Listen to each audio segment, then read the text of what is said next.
नमस्कार, मैं हूं अभय कुमार। आप देख रहे हैं अपना खास कार्यक्रम बिहार समाचार। बिहार समाचार में खबरें बिहार की, बातें बिहार की, देश दुनिया की तमाम खबरें जो आपको जानना जरूरी है। बिहार समाचार में हम खबर लेते हैं सत्ता के गलियारों से, गांव के गलियों से और पंचायत के चौपालों से, जो कहीं न कहीं आपके जीवन को प्रभावित करता है। तो बिहार समाचार में हम पहली खबर लेते हैं, समाजवादी नेता मुलायम सिंह यादव का निधन हो गया। पूर्व मुख्यमंत्री मुलायम सिंह यादव गुरुग्राम के मेदांता हॉस्पिटल में अंतिम सांस ली। कई दिनों से, लंबे समय से बीमार चल रहे थे। मल्टी ऑर्गन फेलियर था, उनकी किडनी फेल कर गई थी। हालांकि उनकी लोकप्रियता इतनी थी कि कई युवा अपनी किडनी दान देने के लिए सामने आए थे और उसके बाद मुलायम सिंह यादव के प्रति लोगों का प्यार और स्नेह दिख रहा है, उनके निधन के बाद दिख रहा है। हालांकि मेदांता अस्पताल में उनके पार्थिव शरीर का दर्शन करने गृह मंत्री अमित शाह, रक्षा मंत्री राजनाथ सिंह समेत कई गणमान्य व्यक्ति वहां पधार रहे हैं। हम आपको बता दें कि उनका पहले प्लान था कि उनके पार्थिव शरीर को लखनऊ लाया जाएगा, लेकिन अब उनका यह प्लान बन गया है कि उनके पार्थिव शरीर को सैफई, सीधा मेदांता हॉस्पिटल से सैफई लाया जाएगा उनके पैतृक गांव में, और वहीं उनका अंतिम संस्कार किया जाएगा। राजकीय सम्मान के साथ उनका अंतिम संस्कार किया जाएगा। बिहार की राजनीति की बात करें तो राजद में बहुत बड़ा टकरार हो गया है। राजद की कार्यकारिणी की बैठक में, राष्ट्रीय बैठक में बवाल हो गया और वह हुआ है मंत्री तेज प्रताप यादव और राजद नेता श्याम रजक के बीच। तेज प्रताप बोले कि श्याम रजक आरएसएस और भाजपा का एजेंट है, इसको पार्टी से बाहर करो। वहीं रजक ने कहा है समरथ को नहीं कछु दोष गोसाई, हम तो बंधुआ हैं और हमें कुछ भी बोलने का अधिकार नहीं है। यह श्याम रजक इस बयान के बाद बहुत से मायने निकाले जा रहे हैं। हम आपको बता दें कि यह पॉलिटिकल ड्रामा हुआ है। दिल्ली में राजद के राष्ट्रीय अधिवेशन के पहले दिन बवाल हो गया।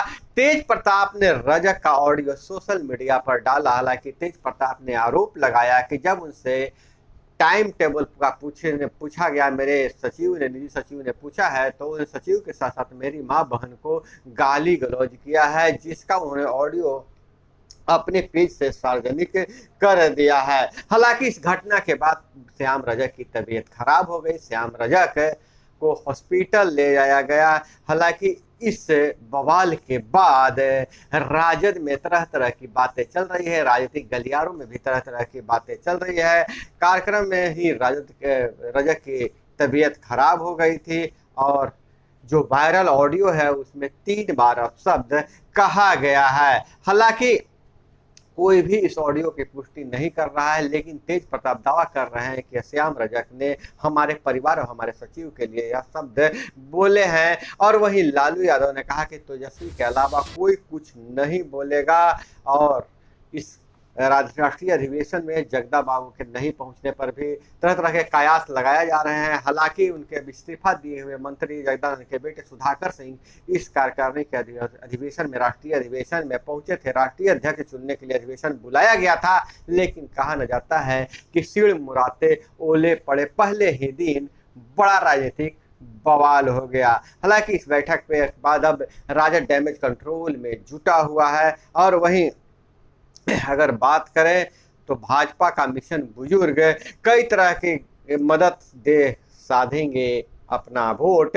बिहार सहित 10 राज्यों पर फोकस, 2024 लोकसभा चुनाव के लिए रणनीति तैयार। और इधर उद्धव गुट ने पार्टी के लिए शिवसेना बाला साहेब ठाकरे नाम मांगा है और उसके बाद चुनाव चिन्ह के लिए भी अपनी पसंद मसाल, त्रिशूल या उगता हुआ सूर्य मांगा है। और वहीं सिंधे गुट भी तीर कमान और शिवसेना नाम पे दावा कर रहा है। अब चुनाव आयोग के पाले में गेंद है, देखते हैं चुनाव आयोग क्या फैसला लेता है। वहीं अमेरिका से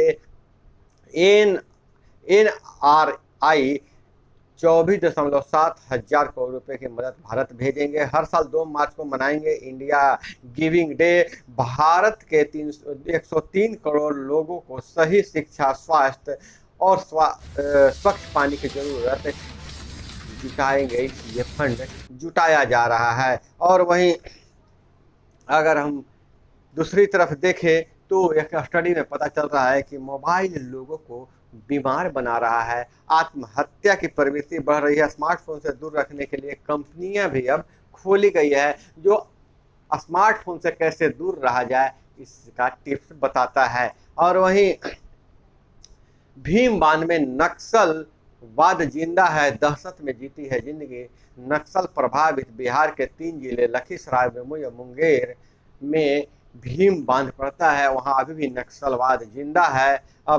अब हम कह सकते हैं कि बिहार नक्सल मुक्त हो गया है। सीआरपीएफ का ऐसा कहना अभी भी जल्दीबाजी होगी, लोकेशन तो मिल रहे हैं, पुलिस का यह बयान है। और जिलों में के कई इलाकों में समानांतर सरकार चला रहे नक्सली ग्रामीणों से कह रहे हैं हमारा यकीन करें, छोटी बातों पर नहीं देंगे सजा। और कुमर तर्री के 10 परिवार गांव नहीं लौटना चाहते हैं। और वहीं ई लाइब्रेरी का प्रारूप तैयार, विश्वविद्यालयों में 2 लाख छात्रों को मिलेगी मुफ्त ई लाइब्रेरी की सुविधा।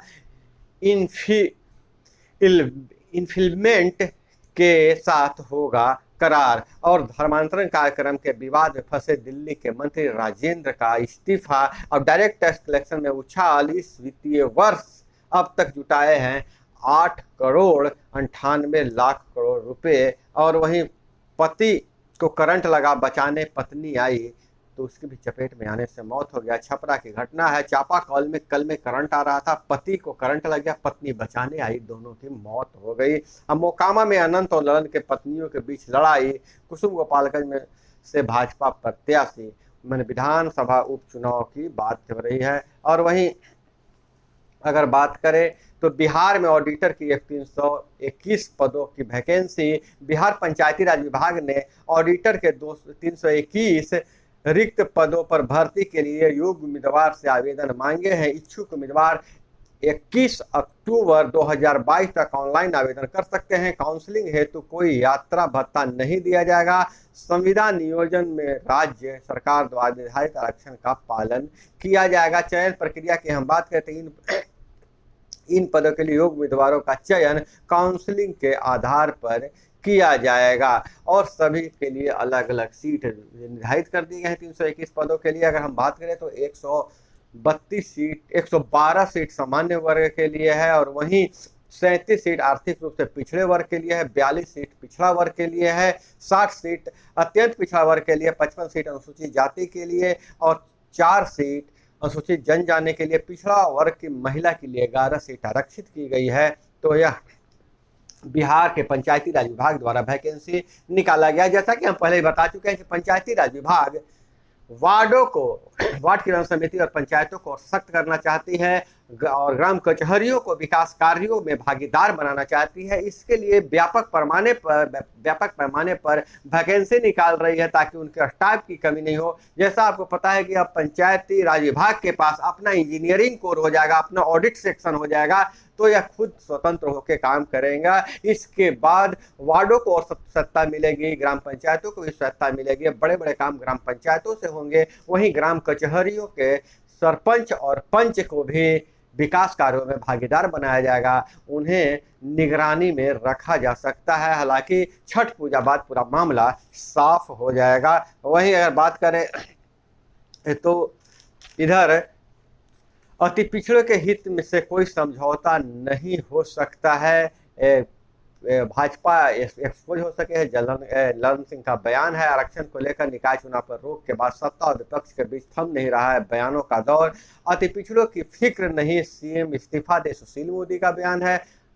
तो अलग अलग बयान आ रहा है। ललन सिंह जहां कह रहे हैं कि भाजपा ही अति पिछड़ों से कोई समझौता, अति पिछड़ों के लिए अच्छा काम नहीं कर रहा है, जबकि सुशील मोदी का कहना है कि अति पिछड़ों की फिक्र नहीं, सीएम इस्तीफा दे दे। वहीं भाजपा ने साजिशन अति पिछड़ा वर्ग के आरक्षण को कराया है समाप्त, ऐसा जदयू का बयान आ रहा है। समाज कल्याण मंत्री मदन सहनी ने जदयू के अति पिछड़ा वर्ग के नेताओं के साथ बैठक में यह बात कहा। वहीं अब विजय सिन्हा भाजपा के कहते हैं मुख्यमंत्री को संवैधानिक संस्थानों पर भी विश्वास नहीं। विजय सिन्हा निकाय चुनाव रद्द होना सरकार की गलती दोष लगा रहे हैं भाजपा पर, और बिहार मानवाधिकार आयोग के अभिलेखों का डिजिटलाइजेशन शुरू किया जा चुका है। और वहीं शराब माफिया की संपत्ति की जांच ईओयू से कराई जाएगी, ईओयू से कराएगी पुलिस।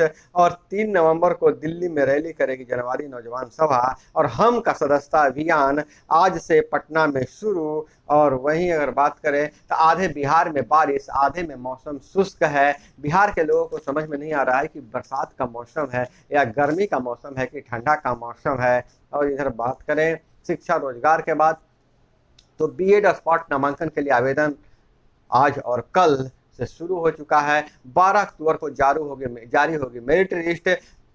5017 सीटों पर होना है दाखिला। बीएड में अब स्पॉट नामांकन होगा, अब उसकी कोई लिस्ट नहीं निकाली जाएगी। और वहीं छठ महापर्व के लिए रेलवे चलाएगा 500 स्पेशल ट्रेन। और मधुबनी से खबर निकल कर आ रही है कि एसएसबी कैंप के पास एनएच पर 2 बाइकों में टक्कर, 3 की मौत।